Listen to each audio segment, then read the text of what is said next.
purpose of today's experiment is to prove that the object behind me, the Lasser glass, is home to an observable, predictable, supernatural force. There's no scientific equivalent for the word haunted, so we'll just say this object is responsible for at least 45 deaths in the 4 centuries of its recorded existence. Hello, and welcome to The Monologue. My name is Cecilia Talbert. I'm joined by my co-hosts. I'm Riley. I'm Kels. Here at The Monologue, we are here to explore the Flaniverse, and we're doing that through a thematic deep dive into the works of Mike Flanagan, exploring reoccurring motifs, creative processes, and collaborations in the Flaniverse. Hello, welcome. Hello. Welcome back, guys. Welcome back. Episode 2. What are we talking about? So, episode 2 is going to be all about the art of fear, redefining horror. I chose this little monologue that Kaylee, the character in Oculus, gives because I think it's very parallel with the way that Flanagan uses scares in horror. And I think the films that we're talking about today specifically are earlier works. So Oculus, Hush, and Absentia will probably be the main focus. But I feel like those 3 films especially are very focused thematically on isolation and dread. And I think that is such a reoccurring thing in Mike's work even today that I just think it's a really good place to start. Yeah, and all 3 of those things kind of build. Like it starts off fairly normal. Like Hush starts off just cooking in the kitchen. In Absentia, well, it does start off with her going around the neighborhood, but we don't really know anything about the situation yet. And then in Oculus, we meet this like brother and sister, but we don't get to really like the gruesome details until, so it kind of adds to it until it gets to like the crescendo of like the chaos.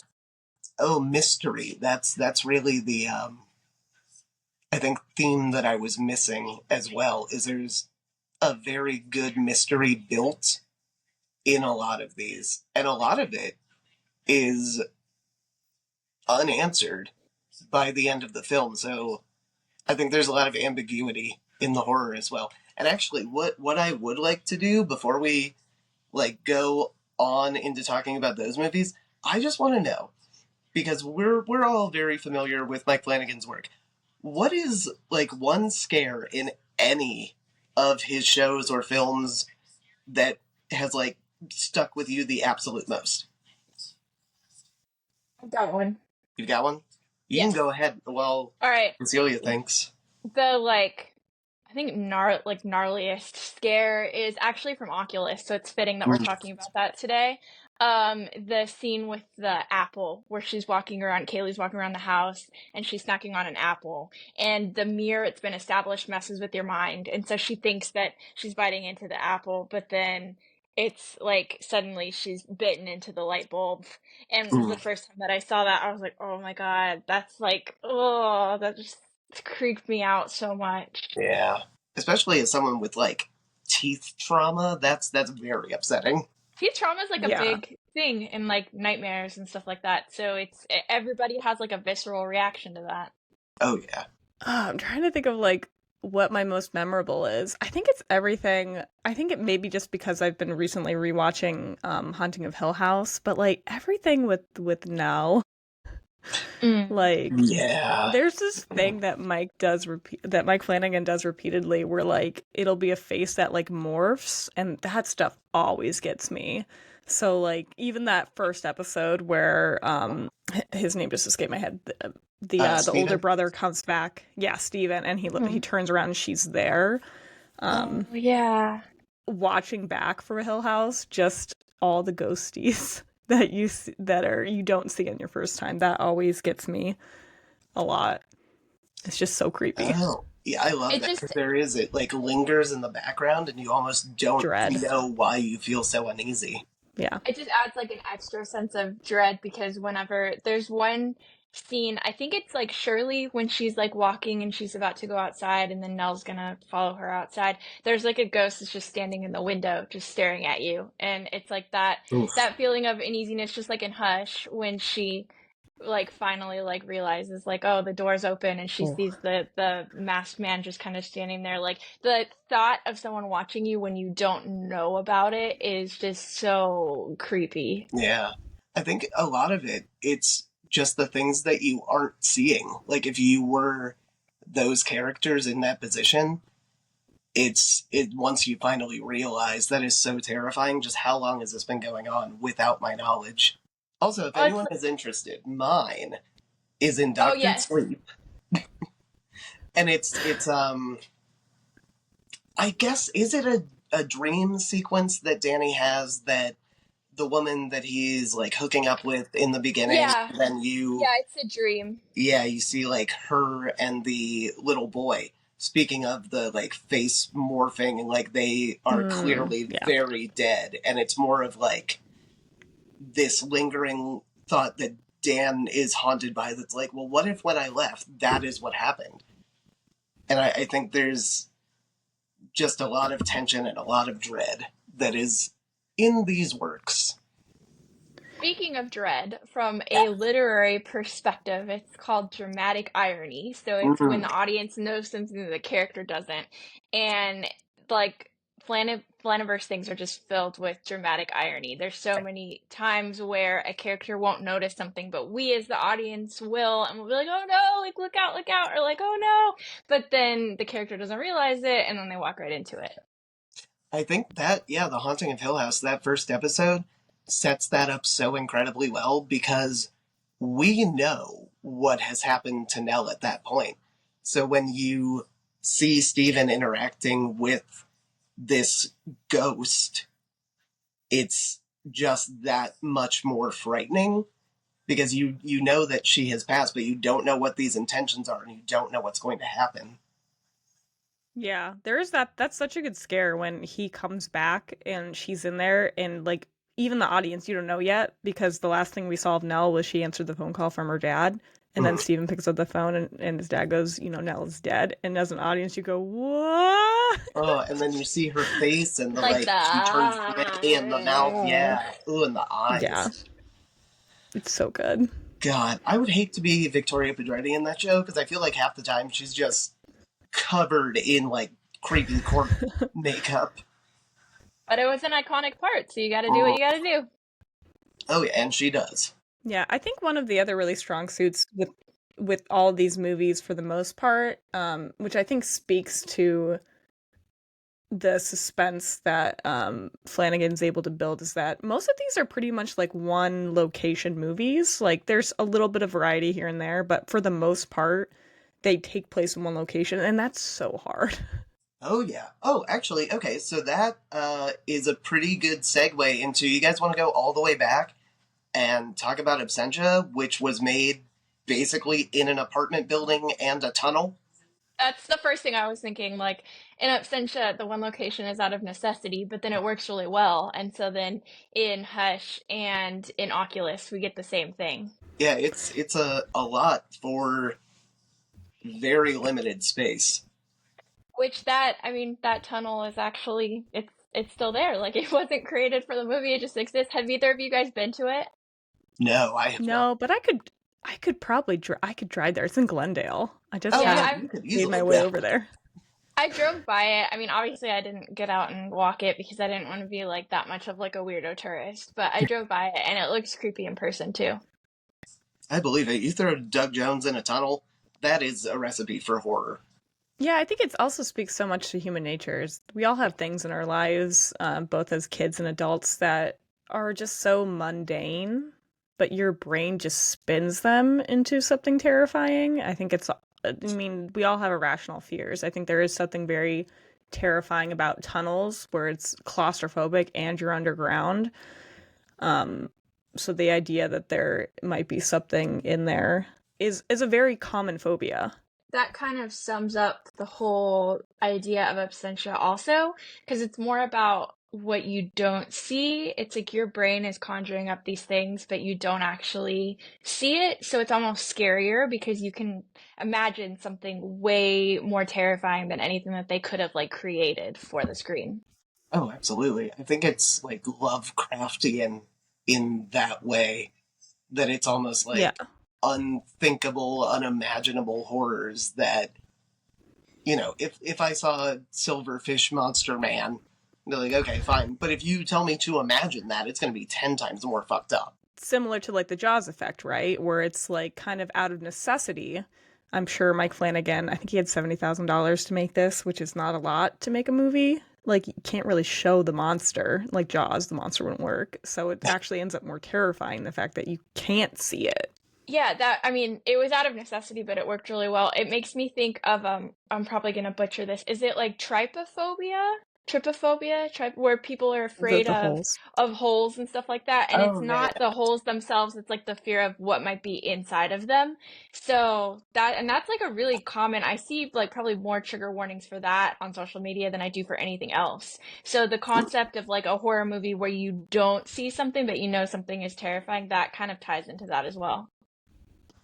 Oh, absolutely. And I think with that, especially in Absentia, because it was so low budget and because the scares had to be very creative, there's this like lingering effect that, like, if you focus on something for so long, your brain is going to like start to play tricks on you, and it's going to just increase that tension.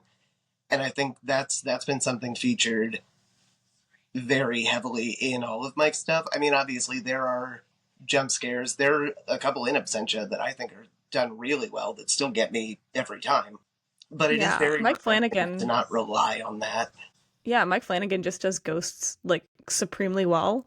I think all of the, is it Daniel the husband? All of his like ghosty scares are just, they still like really hold up. I feel like they both hint at the ghosts being her guilt, but also like, is there a sense of like maybe it is him reaching out from the underground? I think it is. Like I think because you can see like I remember like the hands trying to reach through in the tunnel. I I think don't that know. would, yeah, it would definitely make sense. I don't know. You know what? Okay, so we talked about this a little bit in our first episode, but Absentia is based or taken from the idea of the like Billy Goat's gruff. I Hmm. fully I know this is a children's story, but I've never read it. I don't understand what it is. Does anyone know? Kelsey, you're an English teacher. Please help me. I actually had a student. I was subbing second grade, and a student picked that in the library. Oh, So I think we didn't get through the whole story, but I think in the original there's like a troll under a bridge, and he's like tricking the goats to like go under. I'm sure I'm oversimplifying this somehow. But so that would kind of be like the entity that's in the tunnel, and he's okay. kind of like capturing these people. And then I'm not sure, I know the offering that Katie Parker's character makes probably ties into that somehow, but I don't remember seeing that in the book. But again, we didn't get through the whole book, so. God, that is an extremely bleak children's book. A lot of them are, like Coraline is a children's book that Oh, is very Coraline's bleak. horrifying. Yeah, there's so many like creepy like kids horror things out there. I mean, you look at the Germans, just read any of them grim fairy tales. They just really like to scare their kids into behaving well. Well, did it work? What do you mean, did it Um, work? I don't know. How's Germany doing? Probably better than we are. Yeah, I'm sure it worked. Maybe we should try that next. At least they got the Nazis out of there and then sent them to us, so. Oh, great. Yeah, we made our own. God, speaking of horror. Speaking of like the unknown, I think not only the unknown of like what lies in the tunnel, what may lie underneath, like if there are like if it is Lovecraftian and it's like the old ones, I think the idea of isolation and Daniel being missing and the idea of Absentia, Trisha being pregnant but not really able to be with the guy because she's isolating herself because of her husband that has gone missing, and Kaylee being isolated because of her addiction. Everyone kind of in this movie especially suffers this like level of isolation, like even as far as like Jamie's character, who is like the neighborhood weirdo who keeps bringing animals to the tunnel. Which I can completely understand why they think that character is a serial killer and is, whatever, to blame. But it's like deeply sad because he just wants to like see his dad. That sense of isolation might be what connects all of the three movies that we're looking at today, because definitely, like you pointed out, in Absentia, but then also in Oculus, because Kaylee the sister?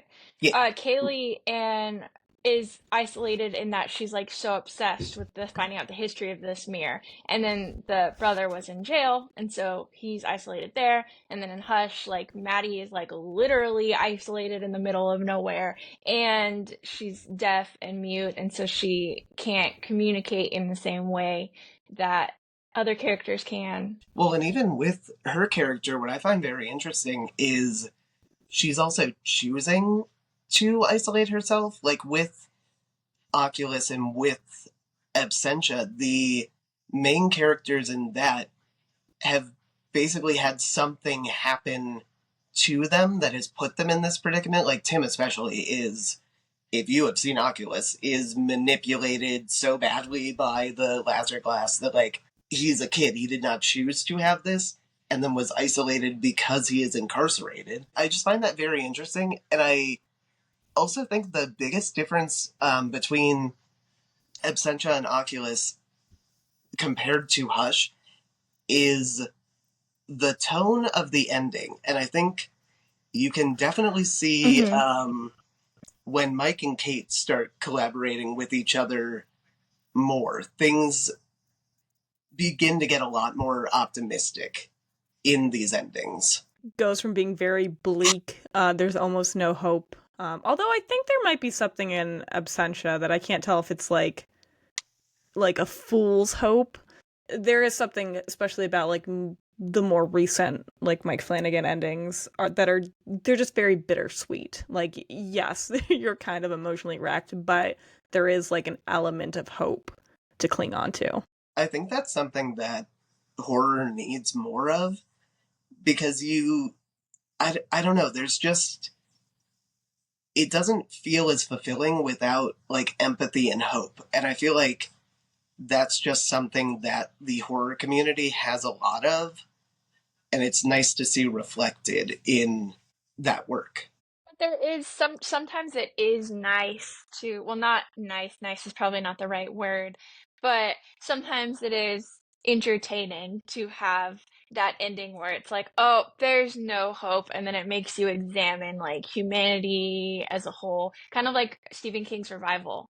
Like, if all of his stories ended that way without any hope and everything being super bleak, like that probably would be depressing and you wouldn't want to read all of them. But because that doesn't happen all the time, like the unexpectedness of it is kind of like, wow, like I no, this is awful. And it's like you think more than when there's like an ending, a happier ending, like with Hush. How are we spoiling endings for this? Oh yeah, Spoilers. Okay, spoilers. I feel like if people are listening, they've seen it. Okay. Like with Hush, in the ending, it is more hopeful, and so it's kind of like, okay, that's nice. But with Oculus and Absentia, it's like, whoa, what did I just watch? And it kind of makes you think more. So even though the hopefulness in horror, yes, like that is nice, but at the same time, I think that we need those bleak endings sometimes to contrast. I feel like, speaking of bittersweet endings, does anyone else view Oculus like that? Like, I know it's very intense and it's very... Okay, hear me out. Hold on, they're giving me looks. I feel like I consider it to be bittersweet because before Kaylee obviously gets smashed with the yacht anchor, she kind of proves that she was right. And that, like, kind of, I don't know, vindicates Tim in a way. Like, obviously things don't go well for him at the end. but it is almost like oh, okay, I didn't just murder my dad for no reason, and like, I'm not a bad person. This actually was happening. At least that's the way that I choose to view it. It did prove that he was right, but like not to the police or anybody. So he's Well, just that's gonna. true, but I it's don't like a know how. self-vindication. Yeah, so I don't know how he would feel like he's going back to prison, and I don't know if he's gonna be in prison like, oh, this is fine because I was right, or if he's gonna, you know what I mean? Like, I don't Okay, know that's how true. he would feel. Yeah, and his sister's dead, and his whole family. All right, maybe. So Well, he's really isolated by the end of it because like the mirror has like isolated him from everybody. Not only is he in prison, but he has like no contacts on the outside. well, at least Nope. he can get the Everyone's fuck dead. away from the mirror. I don't know why. I definitely really enjoyed Oculus, but I really don't like the ending, and I don't know what it is because maybe I'm just mad because I'm just like, Tim was just trying to live his life. Like Kaylee dying, that makes perfect sense. Like someone who can't move on from a childhood trauma and just keeps like is stuck in that cycle and refuses to try to get themselves out of it. Like that's probably what's gonna happen to you, but I just feel so bad for Tim. I know, because I it would be one thing if like if he was able to like maybe get away or something, and then because yeah, definitely like she is obsessing about the past, she's stuck, so now she's like physically stuck there, like she can no longer, her life does not extend past that. But poor Tim, he didn't even wanna go back to the mirror, and she kind of like manipulates him into it, Oh, and then the yeah, mirror yeah. manipulates him into taking the fall. So it's like this poor guy. The first time I watched Oculus, I didn't really like it a lot. I really liked it this time, but I have a lot of problems. Okay. with the movie. And I think it comes down to the fact that even rewatching it, I'm like, this reminds me so much of Hill House. Like, there's But so Hill many House elements Hill House is 10 Yeah, hours. Of wasn't Oculus. out I yet. think Mike has Well, admitted that's the that at this thing. I'm point. like, I'm wondering if I would have liked this more if it had been either like a 3-part miniseries or like a show. Because everything just felt like really fast to me, to the point of where I'm just like, man, I really just wish I was watching Hill House because like it's so well paced and you really get to know the characters, and it's not like the mom is like just possessed by the mirror and she's crazy. But I mean, visually and like the way it's direct, mine comes down to like writing for the most part, and that's the limits of having a feature length film. Yeah. But like visually, it's stunning. I think that there was supposed to be more to Oculus. I think things were cut. I know for sure that the I'm blanking on her name. I know it starts with an M. Kate's character in Oculus. Marisol? Yeah, Marisol. Marisol. Marisol, she was supposed to have a whole scene in like where she appeared to be alive with the dad.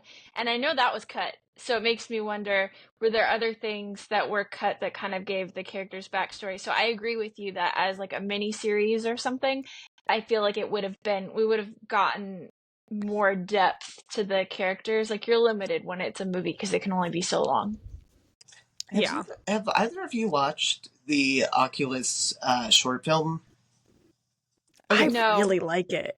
It's good. Do you? I feel like I'm on. Maybe I should watch it again. I think for like clearly the budget they had, the fact that it's like a 1-room thing, I think they give you just enough. You know, it's a short going in. That I thought it was really well done. I really liked it, and a lot of it makes it into the Oculus movie proper. Do you want to straight dialogue? Do you want to maybe talk about how that one is different, or kind of what's contained in that? Because I haven't seen the short version; I've only seen the feature film version. So I'm willing to bet that there's probably people listening who haven't seen it. Oh yes. Yeah. So the lead there. Yeah, the short version, it's as opposed to Kaylee who's leading the charge on this experiment, it's actually Tim's character who is. Kaylee, I think, is a character they probably made for the movie so that it wasn't just one person in a room by themselves for like an hour and a half. So it is just him. It's him in one room. It's all using footage that's like from his camera, so it's very found footagey. And it's very similar to that beginning where Kaylee's just running through the people, how they died, the mirror, talking about the mirror's effects, what it does. And as opposed to the movie where Kaylee, which I think this is really dumb, the fact that she says this all in front of the mirror, I think that's what drove me crazy as someone who should have known better. The fact that she says from the beginning that, like, I have a kill switch on you, whereas in the short, he's like, I just want to prove to the world that I'm not crazy. And so the mirror has less of a reason to really want to kill him up until the point in the short where he says, I'm going to kill you, and then things ramp up because the mirror's like, I'm in danger. Whereas I guess in the film, it's more of the mirror hasn't been eating, so it doesn't have the power yet to kill them. But I'm like, as soon as it does, it's going to kill you. You said you were going to kill it. So. Well, and that's the thing is Kaylee is like lined up all these plants, and she's got this dog, and her and Tim are really smart. Well, but it's like, oh, you're basically just feeding the mirror now. Okay, well, clearly things aren't going to go great. Yeah, what do you think about Kaylee's plan, Kelsey? I mean, I can see her from her perspective why she might think that would be a good idea, because then that would kind of give it smaller things to feed on instead of going right for her and Tim. But and I'd never really considered it from your perspective, but now that I do, that does make a lot of sense. Because I wonder if she hadn't brought in the plants and the dog and all those other arrangements, if the mirror, if it couldn't feed, then maybe it wouldn't have had the energy to mess with them as much as it did. I get the idea of the plants in the dog, though, because the plant, she wants to give it enough power so it can do something, the dog to make it disappear, and that's probably in her mind is like, that's going to be my proof. The same thing happens in the short. But I just... them knowing how powerful the mirror is, and then them just like, I have all these things that I can easily be tricked out of, that I'm just like... This is a 10-year grudge against this movie, by the way, because I remember the first time you saw it. Because I kept getting ads for it, so I was very interested to find out what you thought, and I just remember you being like, I hated it.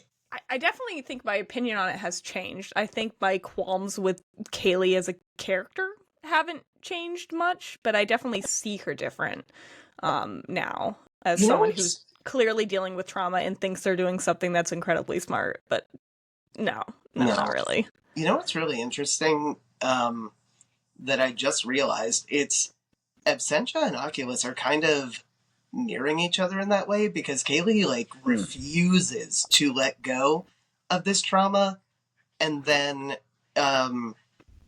it's Trisha, right? That's Courtney Bell's character. She has finally gotten to the point where she's like, okay, I've accepted that my husband has disappeared. We'll declare him dead in absentia, thus the name of the film. And it's just so interesting to see, like, I don't know, those two characters in such different mindsets, but really coming to kind of the same end. Yeah, they are kind of similar. Like, you could think of Kaylee is refusing to let go, just like Kaylee in Oculus. And then Tim would be like Trisha, who is just kind of like over it. Yeah. So it is kind of, it's almost like Mike took Absentia and like the characters in that and the motivations in that, and it's like, but what if we like explored it more in like a, I don't know, like a with a more clear antagonist, because in Absentia it's like really not clear for a while, like what is causing all this and what is happening. But in Oculus, it's like, it's the mirror. You know right away, it's the mirror. Oh yeah, it's way less of a mystery. It's just kind of proving to everyone else that like this mirror is evil without seeming completely insane, which, you know, clearly doesn't happen. Yeah, and I think it's Kaylee's hubris too, that like she has the mirror, she could have just destroyed it. She didn't have to go through all the hassle of like filming it and setting up this elaborate thing. So, but she decides to, because she wants to prove to the world that she and her brother aren't crazy. But instead what she does is, because she decides to go through this elaborate thing, she just feeds the mirror again. God, what a cycle. And now we got that mirror showing up every single other movie. So, I don't know. I feel like maybe there's a connection. Maybe that mirror's driving everyone crazy. It's a fun Easter egg, for sure. I love how it's always, every time something new comes out, it's like, where was the Lasso Glass? You have to find out where the Lasso Glass was in this new thing. Oh man, that's so fun. Finding, oh god, the Lazar Glass and then Pope Incognito are my two favorite Easter eggs. Is the Lasso Glass in Hush? I was actually just about to ask the same thing. Because I can visualize where it is in all the other ones, but I'm not sure about that one. Google it. Yeah, Cecilia, find out. We'll do the very While I Google it, do we want to talk about, I think something that Mike has talked about, especially is I think up and probably until like Fall of House of Usher, like not using excessive gore has been kind of one of Mike's trademarks. He does use gore, but I think he had something really eloquent to say about it, which is once you use too much gore, horror fans will turn off their brain and start admiring the gore as opposed to feeling for a character. So I think that's really interesting. How do you guys think in these three movies, Mike uses gore in a way that helps the story without distracting from the story? I think the answer is honestly just shock value, especially in Absentia, because I don't know if it's even considered gore, but the offering that is left is how do I say this? Are you talking about the end? I'm talking about the end, and I'm talking about a fetus, Sure. I guess. Yeah, it's Kaylee's character runs into the tunnel to get her, not Kaylee, oh my gosh. Wait, is it Kaylee? How many Kaylees are there? Yeah, yeah. Because that's Kaylee's character's name in Absentia, right? And it's also the character in Oculus as well. Yeah.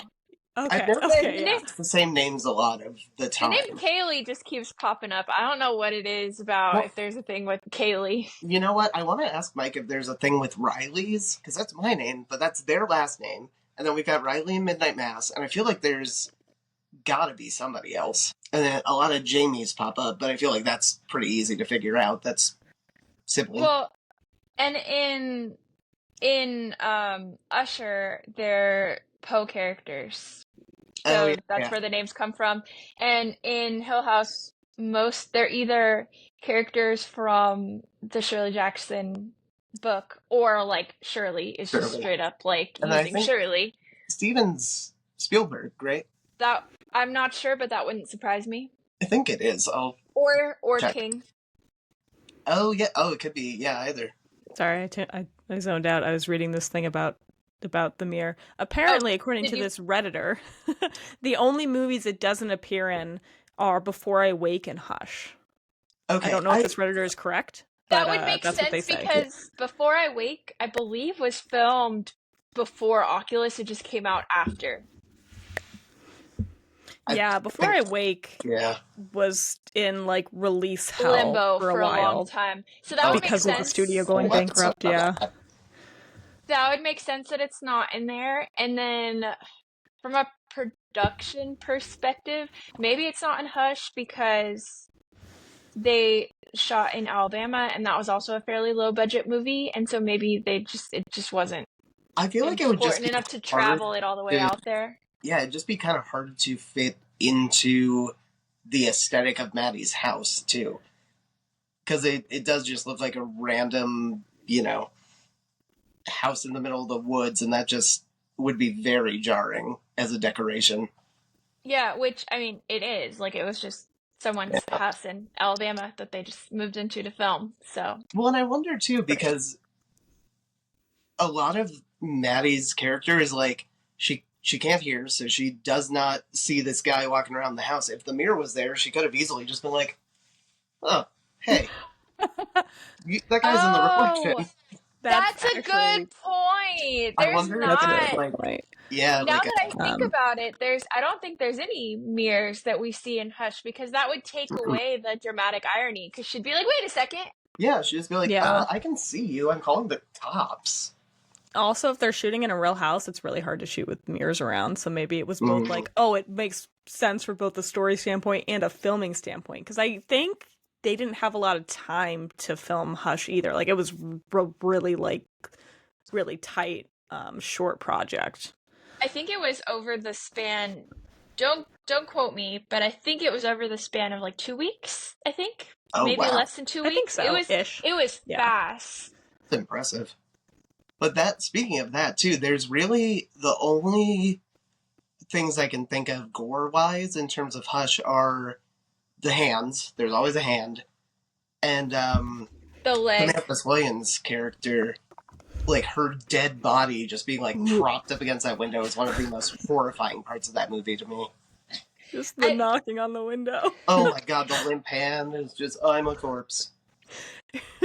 And it serves a purpose too, like Maddie's hand being mangled, because then later when she's trying to load the crossbow, that would explain why she's struggling with it because of the hand. And then she does have that wound in her leg as well, but those are the only two. Like there's not an excessive amount of blood. Yeah, and Kate Siegel talks about it in I watched an interview where she said, as someone who, you know, is deaf, just hurting their hands, their method of communication is isolating. So I'm like, well, yeah, that makes a lot of sense. That would be like mouth trauma or something for someone who speaks. And I feel like that there almost always is a purpose or a reason. Like, when I think of gore now, especially that quote that you said of Mike's about, like, horror fans admiring it when there's so much, it just makes me think of, like, the Terrifier films. Because if you do zone out and you just think, like, oh, wow, Damien Leone is a really, really great effects guy, it becomes way less scary. But I think just the possibility and the, like, anticipation that builds with all of those, like, gore and harm scenes being so far and, like, few and in between, I don't know, it just creates so much more tension for me as a viewer, rather than like, oh, cool, another, you know, rat down the throat scene, great. It takes you out of the story too. Like I was still teaching middle school when Halloween Kills came out, and all the middle school boys were like, did you see it? And I was like, yeah, like what did you think? And they were just like, oh, there was that one moment, and oh yeah, or this kill scene, and oh my god, all the blood, all the guts. So it kind of, I think what he was trying to say in that interview is it takes you away from like the storyline and the characters, and you're just like, oh, that was a cool kill scene, or oh, that was some gnarly gore. And so you're just kind of almost in middle school boy mode, like, oh yeah, awesome, as opposed to following the movie. Yeah, it's the difference between a slasher and a thriller. Well, I think that's something that slashers do wrong all the time, is you need to care about the characters for it to matter that they keep getting slaughtered. And I think Halloween Kills is a great example of what not to do. I love the Halloween reboots, but they're not great. They don't do a great job with character development. That stop. Yeah, which again, I mean, everyone that I know that has anything to do with film or criticizing film or anything didn't like them. The only people that I know who did were, again, my middle school students. Students and Cecilia and I. Well, okay. The story wasn't awful, but again, there's so much gore that it takes you out of it, and it's very much just very much a bro, like, yeah. Yeah, you don't go to see those movies for like thought-provoking conversation. You see them for fascination. Yes. It's like that meme, like, where people are like, I watched this show for the plot, and then you swipe, and the plot is just, like, because an actor is really hot or something. Like, you go see those for the plot, in which the plot is, like, the gore. The plot is, like, Michael Myers stabs people. Okay. Yeah, which is not, that's, like, the complete opposite of, like, a Mike Flanagan thing. You do watch a Mike Flanagan project for the plot. Oh, yeah, and I think that's why this community is so much more thoughtful. But I do think there's a fun balance, because obviously Follow the House of Usher is just a gore fest. But I feel like there's a good balance in all of the things Mike does as well, because there are moments in that show that made me absolutely sob. And in the defense of Fall of the House of Usher, the gore in that is in the stories as well.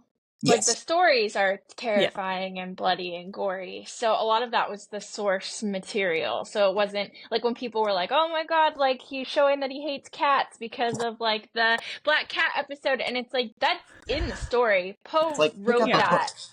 Yeah. The cat survives in Hush. He The does. cat The cat survives. does survive. Survives. Usher, too, though. Like, that's the one thing they changed. Oh yeah, the cat Yeah. does survive. Yeah. Yeah. Can't leave that man alone. He does not hate cats. Unless he does, I won't speak for him. I keep thinking of that there was some interview that he did talking about Dr. Sleep, and I think this is where the hates cats reputation came from, because he was talking about Azzy, I think is the name of the cat, that goes and Oh, yeah. sits on the beds of the patients that are going to be passing away. And he said that it was so hard to film with that cat because the actors would be doing a great emotional job and the shot would be like perfect, and then the cat would be like, oh, it's time for me to chase my tail, or now it's time for me to lick my butt or something. And so the cat messed up so many shots and they had to refilm, because so I think he probably was like, oh, that cat, and then people were like, oh my god, he hates cat. No, I think you should leave it like that. I think that's more true to reality, that you're having like an emotional conversation and then the cat suddenly just got its asshole in your face. I mean, it is, but then that would almost be like excessive gore. It would take you out of the emotional moment, because you're like, what is this cat doing? Honestly, I'd rather have the gore. It's more of gore being used when it makes sense for the story, as opposed to, oh, this is a horror film. There should be gore. Well, and I feel like, I don't know, I like that too. In the original works that Mike has, if you take out all of the horror, they're still just great stories. Like Oculus, Hill House, those are just really good family dramas. I understand that sometimes it is necessary, but it is nice just to know that like there is a great story underneath all of that. Yeah, and I think that's where the elevation comes into it. It's that it's not just we're making this to make money, we're making this to scare you. It's like, no, we're going to tell you a really good story, and there's also going to be some scares in it. Yeah, just using horror as a vehicle. Like, I firmly believe that Hill House is like for everybody, even people that tell me they don't like horror. Because it's like, well, it's more of a drama with some horror elements that pop up, but there is enough story there that's not horror related for everybody to really connect with that. Well, and that's how I convinced my mom to watch, because I got her to watch Bly, because I feel like that's a very easy one for non-horror fans to start with. But then it was like my mom, one of her favorite shows is 6 Feet Under. And it was like, well, it's that, basically, just with some ghosts. Ghosts. With even more ghosts, actually. There's tons of ghosts on 6 Feet Under. When you think of horror, I think you think of just blood and guts. Like, that's because that's my mom's thing. She always says she doesn't like horror, but what she means is she doesn't like gore. Mm-hmm. And so gore is not, like you said, Riley, earlier, like, you don't get gore for the sake of gore in the Flaniverse. You get gore when it's necessary to go with the story, because, I mean, again, in Hush, it wouldn't be realistic if Maddie was, like, fighting for her life and did not get injured at any point. Like, that wouldn't be realistic. So the gore with the hand and with the arrow in her leg is necessary, but it's not, I guess, well, not traditional horror. Traditional is probably not the word, but it's not the kind of horror that people that think they don't like horror think of, where it's just excessive blood and excessive guts. It's all very human, and it's all very relatable, even if these are situations you would never find yourself in. I feel like there's, I don't know, just something that everyone can kind of relate to in these stories. And that's kind of what horror is about. It brings people together. It plays on kind of like those, like, more like primal fears, like the thought of like someone watching you when you don't know it, someone that might be staring at you through a window when it's dark, or the fear of like isolation. yeah, isolation. Or in Oculus, the whole idea of like questioning your sanity, like, is this really happening? Like, that would be scary if you feel like you're losing your grip on what's real and what's not. I feel like modern horror, especially, has really started to use these themes to its advantage. And I feel like Mike and a lot of other modern directors, like a Jordan Peele or a Robert Eggers, have been very influential. And I'm very excited to see how that evolves in future horror films, series, books, whatever. Yeah, because when it comes down to it, horror deals with topics that we all deal with, and it's a way to explore those themes in a safe way for the viewer as you experience it through those characters, whether it's isolation, whether it's being stuck in a cycle of grief and trauma, especially given what the whole world went through 4 years ago and is still kind of recouping from. I think a lot of themes in all three of these films really kind of speak to what we all recently went through. Oh, yeah. And I feel like horror does a very good job reflecting what society is like at the time that it's made. So it's also going to be really interesting to see in the next 4 years what goes on there. I agree. I think horror lets us safely experience or kind of take our what ifs and have them play out in a fictional setting. It's about catharsis, and that is what I love the absolute most about horror. And that is something that has made me a huge fan of Mike Flanagan and very excited to see what he does next. And I think that's it for this week's episode of The Monologue. Thank you so much for tuning in. We'll catch you next week. Thank you for Bye. listening. Bye. Bye. Bye.